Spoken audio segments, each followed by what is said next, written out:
And John. We are the Antonellis in Austin, Texas. Woo woo. From Antonelli's Cheese Shop, celebrating y'all our 12th birthday this Friday. That is crazy. 12 years ago, our eyes looked something like this when he walked into the shop. And we were less gray and less wrinkled, and we had no idea what we were getting ourselves into. But it has been an awesome journey. It has been an amazing journey. I mean, to be fair, we were like, hey, let's open a cheese shop for like a year or 2 years, and then we'll go back to being grown-ups and getting real jobs. And we've gotten to just keep doing it. Yeah, and now because of cheese, we are what? SAG actors, public speakers. We are all sorts of things, all because of this amazing product. So let's just, before you're like, something is wrong with the cheese. Oh, that's Nicasio Square, y'all. Oh, it's so beautiful. Smell that stank. Okay, if you have followed the rules of the game, just know that your cheese is always best at room temp. So hopefully you've let it come to temp before you eat it, or if you're watching this in advance, just keep that trick in mind that you're gonna let it come to temperature before eating it, and you're gonna get this full, pungent, funky aroma from that puppy right there. Or odor is normal and awesome. And so you're in for a real treat on your boxes. Okay, today. So our theme this month was Taste of California. So a lot of people immediately think of Wisconsin when they think of where did the best American cheese come from. So Wisconsin has the most, or the last time I looked at the stat, I should relook at that, but it had the highest production of cheese, correct? A lot of great cheese out of Wisconsin. California has the highest production of milk. That's right. Vermont had the highest production of artisanal cheesemakers, but I bet that could even be switching now. And totally. and when we talk about artisanal cheese, it's not that it's good versus industrial bad, and it's not such a black and white dichotomy of small versus big, industrial versus artisanal. So what do we mean when we talk about artisanal? We know the names of people who make these cheeses, these foods. They're making cheese often with their hands according to traditional methods, even if they're innovating, which we're going to talk about some innovation today. And so really it's a slow food. It takes a while to make a good food the right way. And that's what's so delicious and that we are tasting. And we want to taste this beautiful quality milk. And what's amazing about California is that it does have a pretty broad spectrum of ecology. So the environment changes dramatically as you go from south to north. And so experiencing cheese from different parts of that, those ecosystems is pretty amazing. And of course, you might be looking at your notes and you might see the word Holland somewhere in there, and we'll get to that because that is a cool part of this journey. So, okay, you're up first. Yeah, the Taste of California. So why do we do Taste of Place? It's one of our every 3 months we rotate to another Taste of Place. And why do we do that? Typically we're talking about terroir or taste of the place. And terroir is a French term that was created to define the importance of all of the components that make something special. And so I like to say, which is a word I can never say, it's the specificity of place. You nailed it. Oh, for once! Except we did not nail that. Nailed it. Okay, so what is the specificity of place? It means you could take a recipe and try to make with all the exact ingredients the same product in one place and another place, and it'll still be two completely different, amazing products, each unique in their own, because you can't replicate what is exactly specific to that place.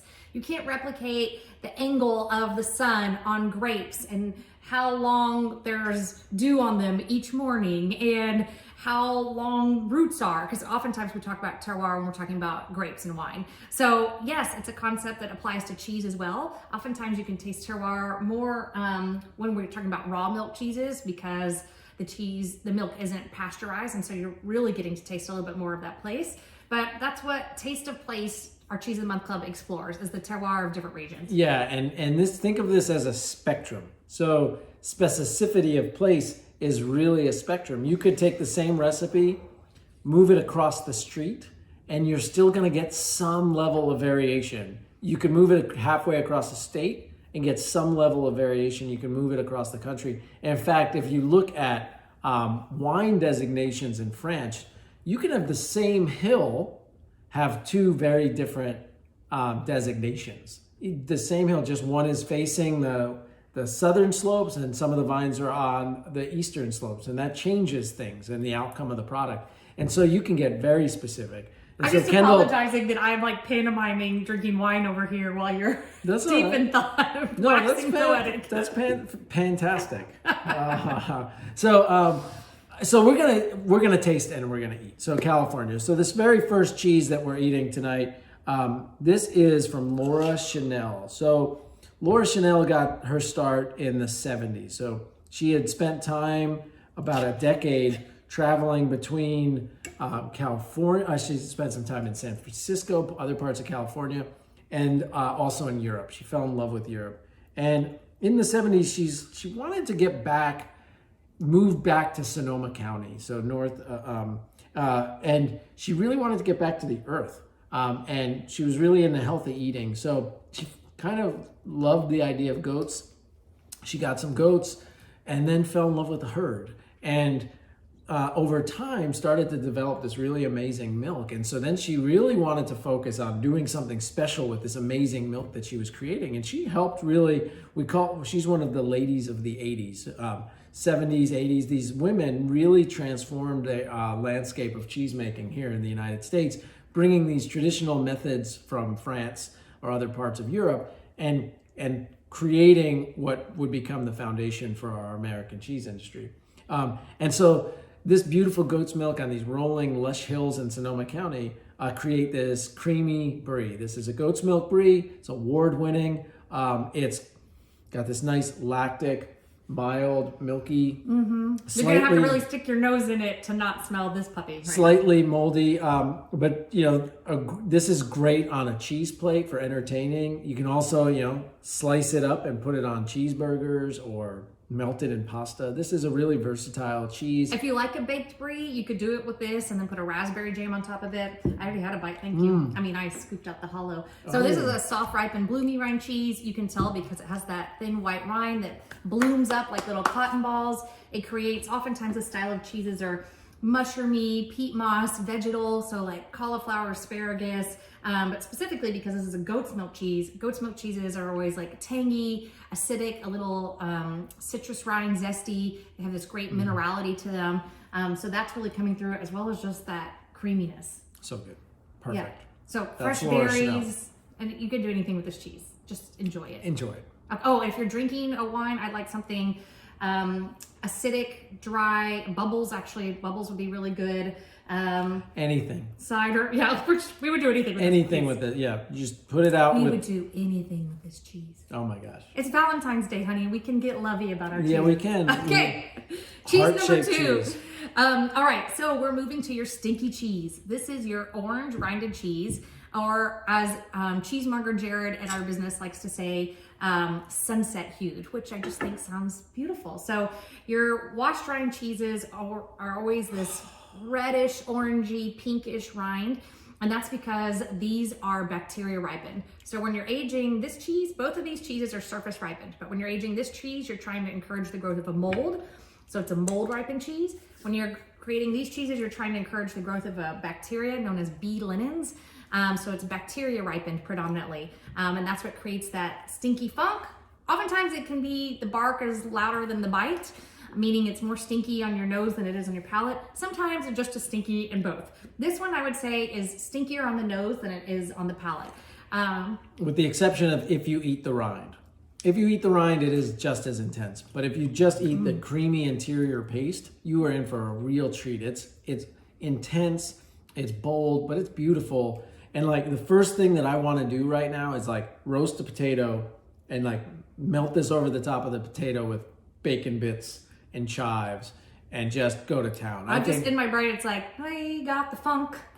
Bump, Want to add that funk? Yeah. You're like, y'all ain't got no funk. Okay, so that funkiness, washed rind cheeses are known for being funky, sometimes meaty, bacony, woodsy. Comes from a long line of Trappist, Benedictine, and other monks who oftentimes when they're storing their beers down in their cellars and in their abbeys, they would wash their cheeses. And so it creates this environment which is so acidic that these other molds and spores can't land there, and it allows these B. linens to be prolific. This is incredible. Eat it all. Don't waste any. It's so good. And since John, I need to talk, so I'm gonna not eat this bite, but I'm gonna come back to it. I won't make y'all stare at it. Okay. Since you mentioned it, to eat the rind or not, yes, as you guys know who've been with us for a while, a rind is a terrible thing to waste. No rind left behind. Be kind to your rind. So we are really hamming it up today. I love it. We're That's feeling fine. it. It's our 12-year anniversary. Anybody who's been with us a couple months knows that we have been tired the last 2 months, but we're feeling energetic today. We are. Okay, so you can eat the rind. Is it meant to be eaten? 50% of cheesemakers are going to tell you yes, 50% are going to tell you no. On these smaller format ones, it really is meant to be eaten because think of how much cheese you're wasting by hollowing out this cheese and eating it. So yes, you can eat the rind. This cheese comes from Marin County. It actually comes from the Nicasio Valley. It's Nicasio Valley Cheese Company. Fredolino Lafranchi was a Swiss immigrant who came in the early 1900s, and in 1919 married his wife Zelma. Started this lifelong dream of creating this farm. Quit going on to the next one. I am just preparing you. Started this lifelong dream and created a farm, but it was a dairy cow milking operation. Anyway, they had multiple children who had multiple children. So Will was the most recent, and then now his kids today operate this farm. They are this ranch. They're sustainable. They have over 3,000 free-range chickens. They have a they're certified organic, which is a pretty big deal, and over 1,000 acres. So it's a certified organic cheese, pasteurized cow's milk. What else did I want to tell you? Their own composting system on site and renewable energy. They're magnificent. Great cheesemakers. Oh, Good Food Awards. That's where I was going. This has won multiple awards, just like actually every one of these cheeses has, but just like Lord Chanel, but they've won a Good Food Award. So for foods that are tasty, authentic, and responsible. And yes, how do you eat this? I would pair it with some hearty mustard, Kendall, smeared on a piece of rye or pumpernickel. I'd have it with beer, maybe bourbon. Good. Okay. So good. Delicious cheese. Thank you. You did great. You're Okay. awesome. Okay. I was like, I don't know where I'm going I with that, am but- sorry that I was cutting. I just was so excited. And what I was going to try to show was that Kendall had mentioned the rind. This next cheese has a wax rind on it, paraffin. So I was trying to cut so you could see. While you could eat that because it's edible, it's not necessarily tasty. So that's one of the exceptions to the try it. Well, you can try it, see what it tastes like. But this cheese is spectacular. So this is lamb chopper. So we've gone goat, cow, cow's milk, buttery, grassy, now the sheep. And I mentioned Holland earlier today. So this is created by California cheesemaker Mary Keene at Cypress Grove, Chev up in Humboldt County, so in the northern part of the state. They are super well known for their Humboldt Fog, if you're familiar with that cheese. They are an amazing cheese company. Also one of the ladies of the 80s. She got started because she wanted to move back, be a homesteader. She actually built her first house with her kiddos. And then this amazing story, ended up, she saw some goats on the neighbor's farm, and one of her kiddos had an allergy to cow's milk. So she asked if she could get some milk from the goats. And the neighbor said, if you can catch them, you can keep them. And so she ended up catching Hazel and Esmeralda, the two very first goats of theirs. And she then, goats multiplied, the milk quantity grew, needed to do something with it, made cheese, and just has become a legend in our industry. But this is actually a product that was created by her and her team, a sheep's milk Gouda, but it is actually manufactured in Holland. So this is their only sheep's milk product called lamb chopper. And they came up with this recipe that they believed would really satisfy the American palate. And it does, and it's a showstopper. And so it's about 3 months aged. It develops some good complexity, but because of the sheep's milk, it's just a crowd favorite. Everybody will love it. Kids will love it. Stick a cheese in it, honey. Thank you. So eat a bite of it. It definitely, to me, has this cheese candy flavor. So you get this, it's not sweet, but you get this perception of sweetness to me. So it is begging to me to have like a chocolate fudge sauce on it or some sort of caramel sauce. Just taking it into that sweet and savory dessert realm. A good jammy wine would play well with it. Yeah, and actually I would probably reserve my bourbon for that one. I'd go like my wine, my cider or beer, and I'd go bourbon there. That sounds lovely. I'm good with that. Maybe like a what's your drink? Old fashioned. So a little bit of that syrup in there. Okay. That's good today. Great cheese, I know. So last but not least, we're moving to a blue cheese. We've got 4 different styles today, and we're going back to cow's milk. But what makes this one unique is this is your first raw milk cheese. So we had pasteurized, raw milk. We can sell any cheese in the United States. It's a raw milk cheese as long as it's aged over 60 days. So that is different in different parts of the world. In France, you can sell raw milk Brie. So a real Brie is made with raw milk. Here in the United States, any type of Brie style you get is going to be pasteurized. So it's not that one is worse or better. It's just that some would argue that having a raw milk cheese, which means they haven't heat treated the milk to certain temperatures for certain lengths of time, allows you to taste the essence of that milk a little bit more and a little more of the nuance in it and the microflora, not the microfauna, just the microflora of the cows or whatever the animals are eating at that time. All right, so here we go. Point Reyes Creamery. Also in California. This today is a woman-owned company, but they have long generation roots as well. So early 1900s again, Tobias Giacomini immigrated from Italy. Then later his 2 children started this, turned the ranch into a bigger dairy operation. And then around 1950s, then it was like, hey, let's get into this, but try to swap it and turn it back into something more artisanal. And that is actually the recent story. And so now by 3 sisters who are CMO, CFO, and COO, Lynn, Lynn Giacomini, Lynn, Jill, and Diana are all operating and running this and really revitalized and turn it back. And it's all for them about being land stewards. So they recognize that the operation had grown too big in terms of being too many cows on too little of land. And so they said, let's scale back and let's do this right. And so they have renewable energy, composting. They don't till, a no-till, carbon sequestration. So all of these practices, because for them, it's about sustainability and long-term viability of the land and giving back to the land. And so they make this amazing cow's milk cheese. This is the first cheese that they released as part of this artisanal cheese making production. Now they've gone on to win lots of awards for different things as well, but this is their original blue. And a blue cheese, you can tell this one's got some beautiful stripes in it, right there and right there. So where do those stripes come from? When this cheese is in the vat, they inoculate it with a mold that derives from Penicillium roqueforti. And then later, when the cheese is aging, they pierce it.